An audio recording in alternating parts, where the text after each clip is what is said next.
Who is responsible for Taiwan's defense? Part 80. Could Taiwan become its own nation? Based on a local referendum?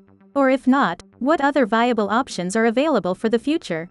On the internet, many people criticize the Taiwan independence advocates by saying that for Taiwan to become independent, it would first have to secede from the Republic of China. However, in previous films in this series, and accompanying web pages, which analyzed the Taiwan legal status issue from every possible perspective, no evidence was uncovered which definitively proves that 1. Taiwan has ever been legally incorporated into the national territory of the Republic of China. On a related issue, nor was any evidence uncovered which definitively proves that 2. Taiwan has already achieved nationhood by applying or invoking other well-established international law doctrines. Nevertheless, in the current era, there are many impediments to Taiwan immediately becoming its own country, that is, achieving formal independence in the name of Taiwan. Not the least of these is the continuing opposition, protests, and discontent which would be expressed by the Pan-Blue Coalition, which includes the military. In Taiwan, it is a fact that the civil service is overwhelmingly pan-blue. Outside of the executive yuan and legislative yuan, this civil service system, in its broadest interpretation, includes all the judges in the judicial yuan, and the majority of officials in the control yuan, examination yuan, all military branches in the Ministry of National Defense, all personnel in the National Police Administration and all its subordinate agencies, teachers in the local schools at every level, etc. In Taiwan, implementing effective strategies to overcome pan-blue opposition may be extremely difficult in the short term.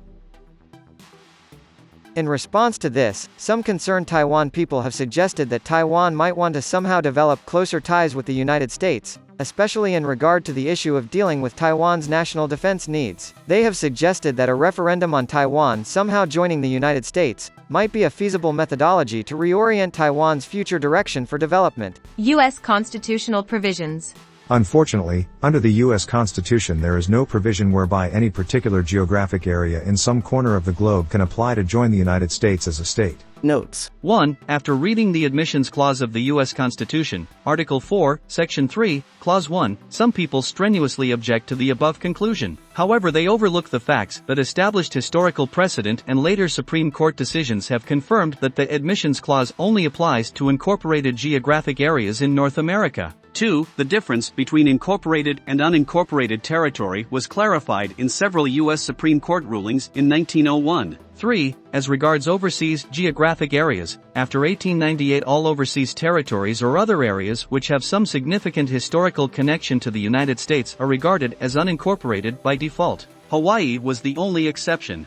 4. Currently what are known as U.S. overseas territories are recognized to be subject to U.S. administrative authority and are governed according to the precepts outlined in the U.S. Constitution's Territorial Clause, Article 4, Section 3, Clause 2, and all related U.S. Supreme Court cases. For ease of reference, we can refer to these as Category 1, Overseas Territories. 5. However, it can be argued that the U.S. Supreme Court has also recognized some geographic areas as forming U.S. overseas quasi-trusteeships. These could be referred to as Category 2, Overseas Territories. Territories or areas which have been conquered by U.S. military forces in a formally declared war certainly meet the criteria of having a significant historical connection to the United States. In future films, ABCD charts will be used to illustrate the relationships between each stage of the military occupation for U.S. conquered areas, from 1848 to 1952. Assessing the qualifying criteria for recognition as a U.S. overseas quasi-trusteeship. In the modern era, what criteria would need to be met to be recognized as a U.S. overseas quasi-trusteeship? Such criteria would have to be carefully compiled, based on a historical overview beginning in the late 1890s. This would necessarily include a thorough examination of the situations of Cuba in the 1898 to 1902 period, the Ryukyu Island Group in the 1945 to 1972 period, etc. Both fundamental attributes and common characteristics could be compiled. In regard to any particular geographic area, the grading of these criteria would then need to be carried out based on the historical context and the content of relevant U.S. Supreme Court decisions, as well as the dictates of international law, the content of Senate-ratified treaties, etc. If a thorough evaluation indeed found that the criteria were successfully met, then the recognition of such a quasi-trusteeship legal status would be automatic. There would be no need for either a referendum by the local populace, or for a resolution by the members of the U.S. Senate or House of Representatives. Historical examples.